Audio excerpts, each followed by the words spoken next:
AUS Silver Jubilee Podcast, presented by the MCM Department and the College of Arts and Sciences. Silver Jubilee Podcast.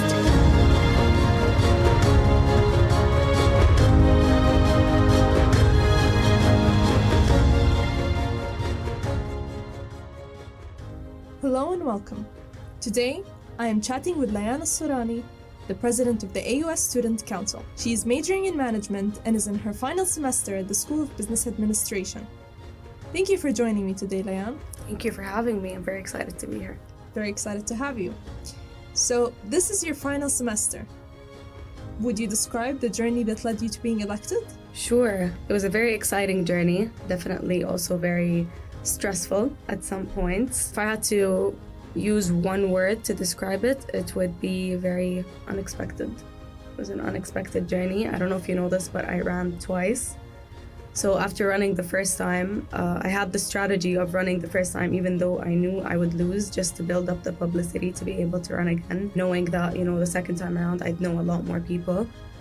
And when the second time around came, I had second thoughts and I didn't want to run anymore because it was just a lot of work, and after COVID, we were all just very drained. But then a few of my friends actually managed to convince me to go for it. And here we are, no regrets. So definitely very excited, still very excited about it, and can't wait to see what I'm gonna do with the rest of the semester. Why do you say it's unexpected? I think you always think you know what you want until you're actually doing it, and then you always have second thoughts. So I thought that I wouldn't be doing it again, but then I ended up going for it. So it was unexpected that I would enjoy it this much. It was unexpected that I would be doing it with the people I'm doing it now, the team I have. We didn't know each other at the beginning. Very little of us were friends, and then we all grew to become friends and then more like family. So the people I met, the experiences I've had with them, the lessons I've learned from them, and because of everything we've done together, I think is very, just council on its own, I've learned a lot from. That's great. I'm sure a lot of people can learn from that. I believe you're from Saudi Arabia. Tell us something about your background. I actually always like to talk about how diverse my background is, in my opinion. So I am from Saudi Arabia. Riyadh specifically is home for me. I love it very much, born and raised in Riyadh. But I actually do have a Palestinian side as well as a Egyptian side, which I don't really identify that much with my Egyptian side just because it's very minor, but my Palestinian side and my Palestinian roots are definitely something I do identify with. So Saudi is home, but I also love Palestine very much. AUS it was actually the first time I got a chance to interact with so many Palestinians and see what the Palestinian culture is like, because in Saudi there isn't really a Palestinian culture, at least not as vibrant as it is here. In AUS there's a very big community for Palestine, which I love, and also I can still be in touch with my Saudi side, which is also great. So AUS has kind of merged both of these sides together, which I love very much. You are right. I mean, AUS really does have a huge student body that's from very diverse backgrounds and cultures, and seeing this many people come together just because they're from the same culture or community is very lovely and patriotic to see. Okay, how would you describe yourself as a person? I think I'd say I'm very dedicated. If I set my mind to something, I'll make sure to do everything I can to reach it.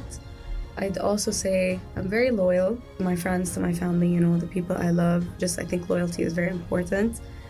And then the most number one thing I would use is probably honesty and aggressiveness, which is something that's both a blessing and a curse. So very no filter with everything which is a good thing. Yeah, I mean, but also we need it nowadays with not media. everyone will take it as it is. Some people might feel that no, you gotta be a little bit more filtered because not everyone is just ready to hear everything you have to say. I think if everyone was just to be honest and no filter, I think the world would be a much easier place to be in. Do you think that these qualities have helped you reach where you are today as president of the Student Council? 100%. Why? I mean, aggressiveness is very important because if you're not aggressive about what you want and very direct and clear, as in very assertive, and aggressiveness, by the way, in my opinion, is not a negative trait. It's actually a very positive trait to have. There's a difference between being aggressive and rude. So I feel that I am aggressive, not rude, which means that I'm just very assertive. I'm very, aggressive with your passion. Thank you. Yes, that's a very beautiful way to put it.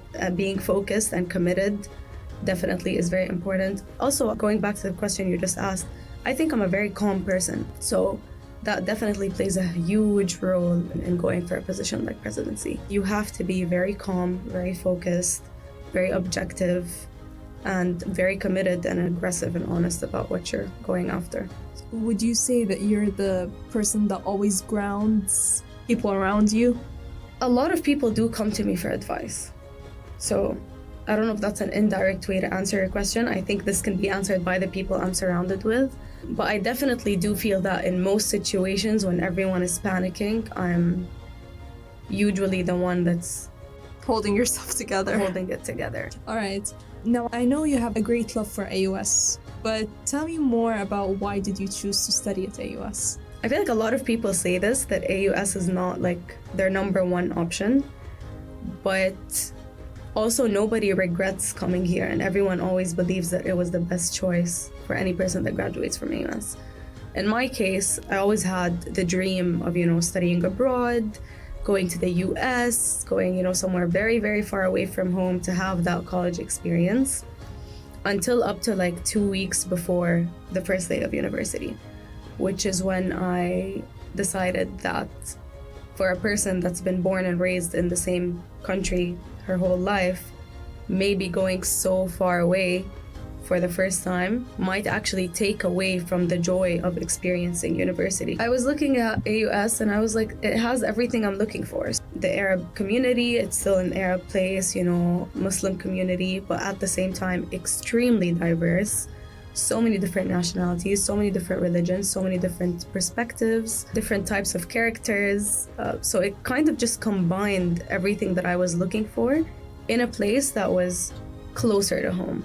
And I always thought to myself that, after I graduate from AUS, I'll still have the chance to go further, but at least I'll do it gradually this way. Funny enough, I had the same perspective when going into university, so I also thought, AUS could be the right choice, because what's so interesting about it is that there are so many people from so many different backgrounds and diverse cultures that you feel like as if you're basically going around the world here. You really are.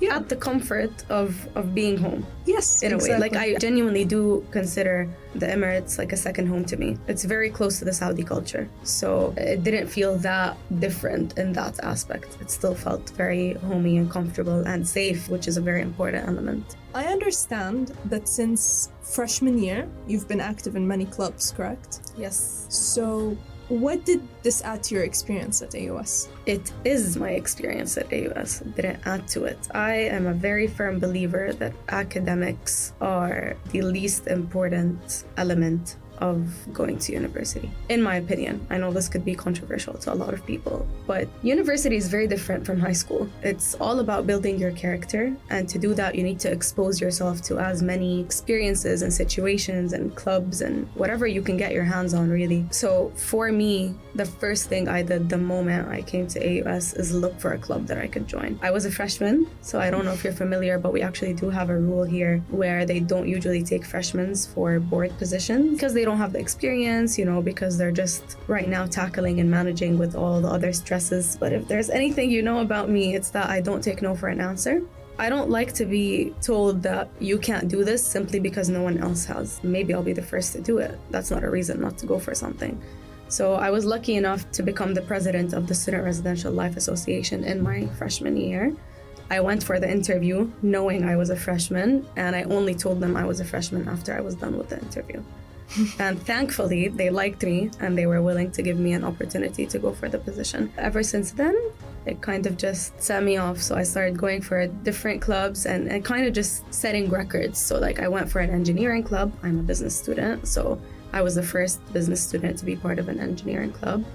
And then I went for the Dean's Business team, and I went for the Saudi Cultural Club. I was very lucky to be able to take part in all the different types of clubs and communities here at AUS. So, seeing as you were very involved with extracurriculars, do you feel that AUS helped empower you with these different set of skills that you acquired from being part of all of these extracurriculars? The thing about AUS is that it's very close to the real world. So when you're in the real world, nothing is gonna empower you. But what they will do is that they will put you in difficult enough situations to, in a way, force you to empower yourself. I think that's the way I look at AUS. So you come in here and it's really like you're on your own. Like, we will guide you. You'll have an advisor for the first year or two. But then after that, it's all you. Like, if you want to be successful, if you want to make it work, if you want to get to the goal you're going after, then you're going to have to run after it. And we'll only guide you and help you if you already have that thing in you that's pushing you to do it yourself. But if you're just laid back and you don't want to do the work, then they're not going to run after you to do it. So you were the driving force in your success. I think so, but I do want to mention that friends and family, most importantly, are a very huge aspect in terms of where I get this motivation and support. Having a support circle is very, very important. It's a very important force. Well, tell us more about your support system. I'm very grateful to be very, very close to both of my parents. I consider them my best friends, especially my dad. I have a very, very close relationship to him. You could say that he's a mentor to me, and I realize that not everyone is lucky enough to be able to say that about their parents. I'm very grateful for having that because it truly did play a really huge role in shaping the person that I am today. So my dad is very tough love. He used to do this thing when I was a little kid where he'd just throw me in the middle of the pool, knowing I didn't know how to swim. I think that's a major trait of Arab dads. Yep, it really is. So take that and multiply it for the rest of the 21 years that I've lived. He is exactly that. So obviously that's a huge thing in your character building. And then my mother is also very understanding and very loving and very kind and very strong. She's a very strong individual. And they're both very different. So I feel like I got the best of both worlds, and it gave me a lot of perspective about both of them. And then friends, also very, very important. And actually every semester here at AUS, I've had a new group of friends who have taught me a lot about myself and about the people and about the world we live in. I really do wish that every person can understand that people come and go. And just because they come and go, that doesn't mean that you still can't take the best out of those friendships and relationships that you've had with them. That's very wise. What's your motto in life? I have a lot of mottos, but I would say with council, we have the one motto that says, we don't take no for an answer. So that's our one motto. For me personally, I have one thing that I kind of live by, and it's that if I'm not doing anything wrong in terms of aib, and if I'm not doing anything haram, and if I'm not harming anyone, so if it's these three rules, if all three apply, then live your life. Do whatever you want to. You can just live your life to the fullest. You have one life to live, and as long as you have these priorities set straight, then you shouldn't care what other people think. This is very, very important. I wish I can instill it in everyone. Don't care what other people think. If these three rules apply, just do you.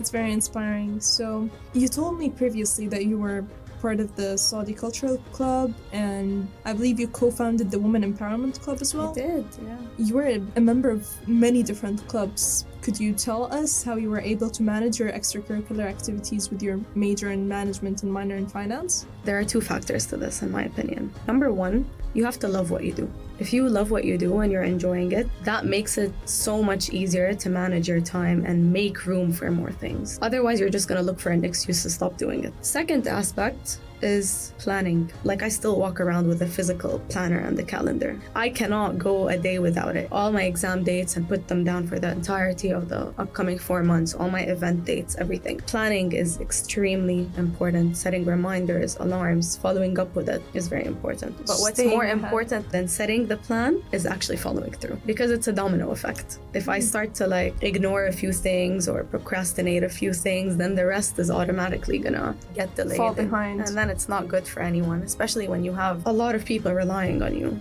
Like, in this position that I'm in today, I don't think I've ever had this many people rely on me before. You have to be very on your toes and very ready. This is all without all the challenges that you face and the random things that pop up. So you have to plan. You gotta carry a planner. But it seems like you thrive on challenge. Do you?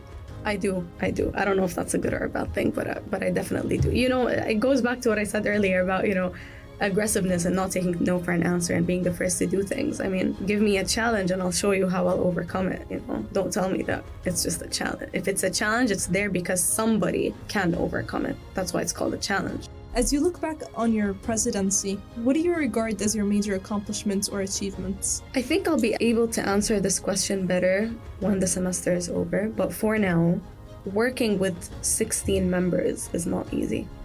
Managing 16 people and working with them and telling them what you're thinking and then making room for them to say what they're thinking, and it's a lot of work. It really does test your patience. You want to make sure everyone feels included. You want to make sure everyone feels like they're part of the process. And then also there's always this flip side where you are the person that's communicating with the Office of Student Affairs and the top management. And it's difficult to make the team realize that you are doing both of these sides on your own and you have to be the bridge between them. And I think so far we haven't had like any huge disasters. I heard from our previous 2 presidents, and each of them have told me that they could not manage their teams. Like there was a lot of dislike and there was a lot of tension the entire time, and they really didn't enjoy it because of their teams. And then I'm very proud of the fact that in our team, we actually all have managed to make room for each other and support each other. And of course, this is not just my effort. This does not happen if you're on your own. This happens because the entire team is motivated to do so, and we have pillars in the team that work with me to make sure that this is the case. I could not do it on my own. My greatest accomplishment is the team I'm working with. So tell me, Layan, do you have a particular wish for this semester? I just want to take every opportunity I can to enjoy my time here and make sure that I don't miss out on things because I stand in my own way. It's my last semester here. Probably the last time I'll be living, you know, on my own with all these friends that I've made for the past 4 years. So I would definitely say in terms of social life and just personally, I just want to enjoy my time and do everything that's on my bucket list before I graduate. And then in terms of academics and work and council, to make sure that all my team members have achieved their own initiatives and that I have also achieved my most important initiatives before I'm done with the period. Well, tell me some of the things that are on your bucket list personally. Number 1 is skydiving. I really want to skydive. It's been on my bucket list for a few years now, and I don't know why I haven't done it yet. I mean, we can do it here, so I should be doing it any minute now. But definitely that's number 1. So you're an adventurous person. Oh yes, I'm definitely an adrenaline junkie. I love adventure, adrenaline, really anything that has an element of risk to it. I think is very exciting. This has been a very fruitful conversation. As we come to the end of this podcast, tell us, what are your plans for the near future and where do you see yourself in 5 years? I feel like this is the dilemma every graduating student has to go through. For me, I have a kind of a clear idea of what I want to do, just maybe not when I want to do it. I'm definitely very interested in law and I do plan on getting my JD. So I do have the intention of going for law school after I graduate, practice corporate law later on back in Saudi Arabia. So that's near future. Question is whether I'm gonna work for a little bit before that, hopefully in one of the big 4 companies, or just go for my law degree straight away. Well, I wish you the best of luck in your endeavors. Thank you so much. Thank you so much for being here today. Thank you. AUS Silver Jubilee Podcast, presented by the MCM Department and the College of Arts and Sciences. Silver Jubilee Podcast.